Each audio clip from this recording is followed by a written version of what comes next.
Hello and welcome to this month's drawing tutorial. This month I'm going to revisit some old ground for those of you who may not have seen and draw a portrait.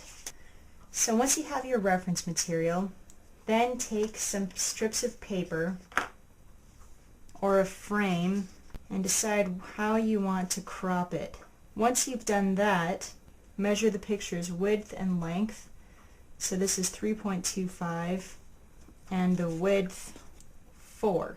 Then you need to measure to find the center and then give yourself a couple of more handy marks. I'll divide it into quarters. Then I'll do the same thing on the side. Voila. And then I'm going to translate those carefully across to the opposite side. Now you need to set up your drawing paper. And the important thing is that you have a frame that's proportional to your reference material. So then you're going to have to set up a simple equation to find the proportion. I know that the width is 3.5 and the length was 4. Let me just choose one side arbitrarily. Let's say that I wanted the length of my drawing to be 8. And then this down here, the width, I don't know, so I'm just going to call it x. To find what this missing side has to be to keep it proportional to this side, all you have to do is cross multiply. So I'd get 3.5x equals 32. Divide out the 3.5 from both sides, and I'm left with x equals 32 divided by 3.5, which is 9.14. Then my next step would be to draw those lengths on my drawing paper, which I've already done. And then I translated those measurements so that they would correspond to my drawing paper. So I have 1, 2, 3 over here, just as I have a 1, 2, 3 over here. But let's move forward now to using that graphing system to accurately transcribe this drawing onto our drawing paper. So the whole point of making the graphs is so that you don't have to guess about where anything goes. I can just use my straight edge and I can see exactly where the bottom of the chin lines up in terms of my graph, which is almost exactly halfway between E and F. So I'm going to go down to my drawing paper here and I'll give a little mark halfway between E and F. Let's do the top of the head. Well, this part line is going to be halfway between 1 and 2. And how far down is it? About a quarter of the way down from the bottom before A. So I can just visually divide this space from the top to A into 4 pieces and decide that that part is about right here. So this is the top of the head. I don't have to measure every single line, but the more measurements I give myself, the more precise my drawing is going to be. You see? Then I can fill in the curve from there. And it's very handy, and it's actually quite fast because I don't have to make any guesses. So I think that I've shown you enough of the process now that I can move forward and do the rest of the sketch of the basic outline of the head off camera, and I'll come back to it when it's time to move forward. When you have the rough drawing sketched out like this, all your lines are placed, then you want to protect some of these really fine lines that you see in the hairs. And I like to use a stylus, and I just use that stylus to indent the paper here and there and create the illusion of some flyaway hairs and highlights in the hair that will help to add some realism. So now let's move on to step 2, putting down the base skin tone. For the base skin tone for Caucasian flesh, I'm going to use a 2H pencil, and I'm going to follow the curve of the face and always follow the same direction as I put it down. And don't be afraid to angle the paper if you need to make it easier. Alright, now I'm just working to fill in this tone for the first pass. And I'm not going to avoid the eyebrows or the hairline. I'm going right up over it, using the pencil on the side, never the point, and that way my lines will be easy to disguise with the blending in the next step. But I do want to be aware of the shadow shapes on the face. When that tone is in place, I'm going to use a chamois cloth and smooth everything out. I use little circle strokes, and all of that tone is smoothed away. I'm going to go back with my 2H again, repeat that process, this time focusing even more on the shadow shapes and not going into those highlights. Now, I don't want to over darken my shadows, but I do want to get them dark enough. So I'm going to make myself a little reference here, and I'm going to darken up tone right next to the darkest shadow until I match the shadow on the card. And I can do the same thing for the midtones, and I can do the same thing for the highlights, or as many different tones as I want to. And now I have a really good guide. Ooh, see how much darker I'm going to have to get to match that shadow and even the midtone? But this will give me a good reference point that I can keep right up against my picture, and it will show me exactly what tone I need to match. Another thing, before I go much farther, I want to protect this edge of the face with Frisket film so that I don't have to make artificial lines. So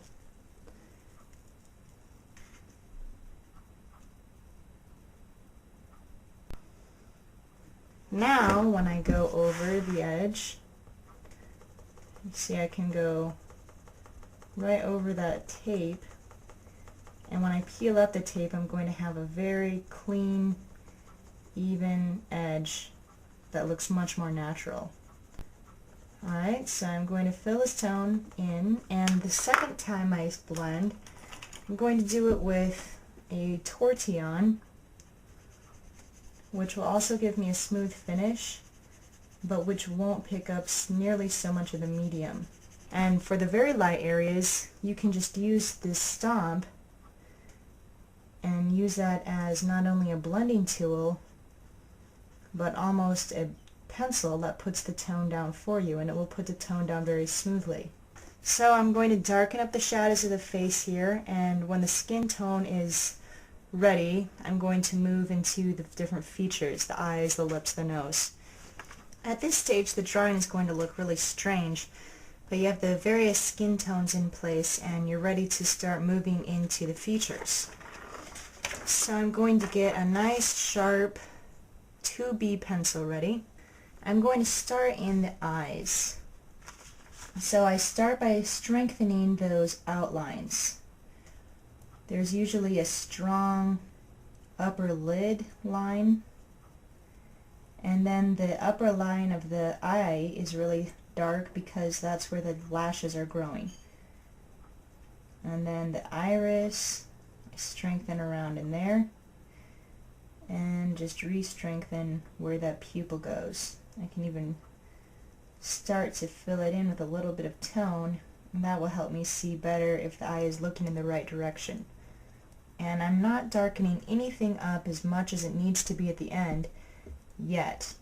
I want to still be able to make changes, and that's going to be harder to do once those lines are really set in stone and very, very dark. Okay, then I can start to scribble in the iris, and the rim of the iris is darker.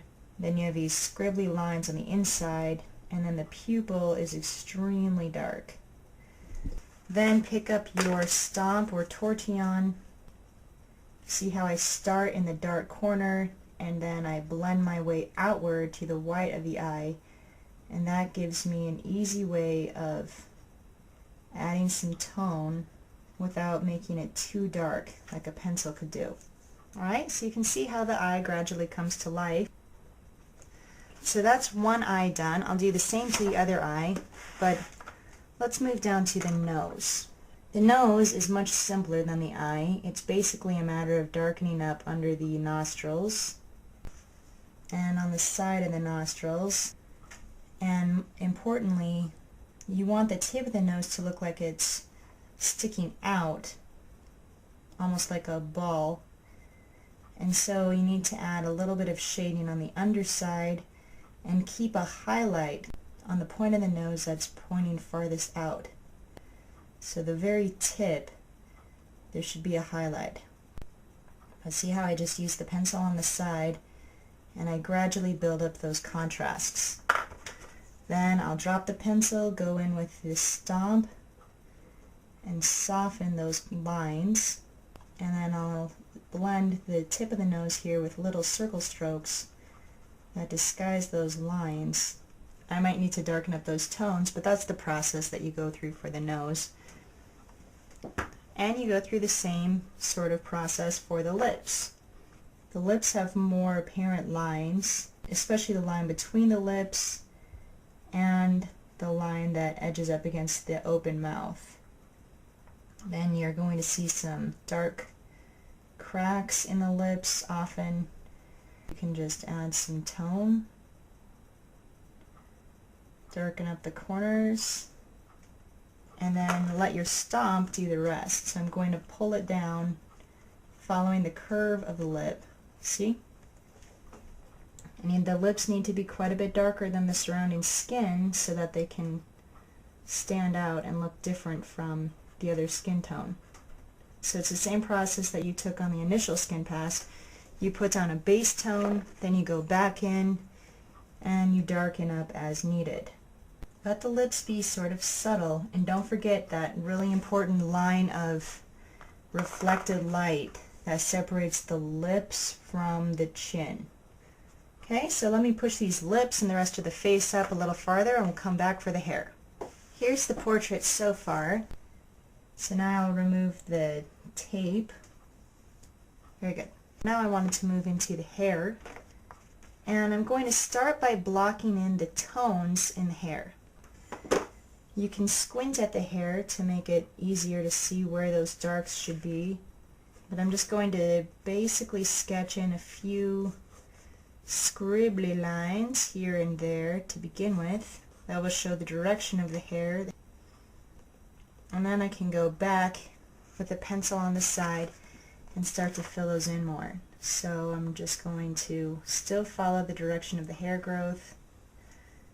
But now you can see the importance of those lines that I pulled out with this stylus. You don't want the hair to start to look like a helmet. So you can do some breakaway hairs at the edge and do some short choppy strokes at transition areas. So here it starts to turn a little bit lighter, and up here it's lighter still. So I'll have some choppy strokes. So you see how you just fill in, and I'm not drawing any individual hairs at this point. I'm focusing on the blocks of tone. Now follow that process to fill in the basic tone on all of the hair, and then you can go back with the stump and fill in a few of those rough areas. But remember, you do want the hair to contrast to the skin. The skin is as smooth as we can make it on this paper, so it's just fine if you want to leave the hair a little bit more rough, and then it will look like a different texture. Then your second step here is to darken up some of those contrasts the same way that you did for the skin.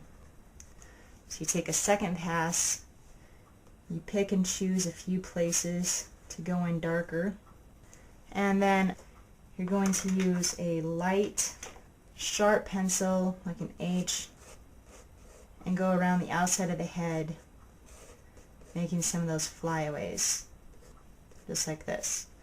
So let me go off camera again and finish up this hair, then I'll come back to you for the close.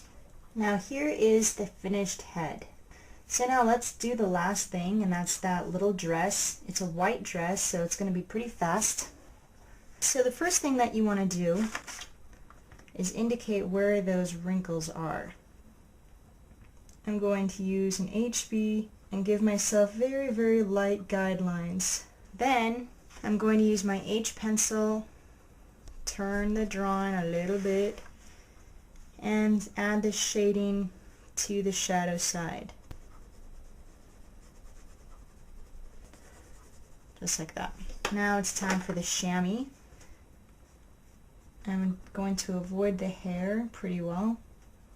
And then with that dirty chamois, I'm going to add the light indication of some of the shadows in the highlight side. Then I'll redarken my fold here. And I'm still using my graph to lay in these folds accurately. When the second pass is done, I blend with the tortillon. Alright, so then I'll go in and add the last bit of darks as well as these details in the lace. And when you're doing work like this, keep your stomp in one hand and your pencil in the other, because you'll be constantly switching back and forth, back and forth. So I'm going to go ahead and finish up the clothing off camera. I'll come back to you one last time and we'll look at the finished piece. Now here's the final portrait after everything is done, including the clothes. And you can see that it's really just a matter of taking your time, working step by step, starting with those large shapes, and then working inward to develop the small details. I cannot emphasize enough the importance of getting your large shapes correct before you ever start working on the details. If you can just master that one skill, then you're going to see a vast improvement in your drawings. So that's where we're going to leave it for the month's drawing tutorial, and now we're going to push forward to this month's painting tutorial.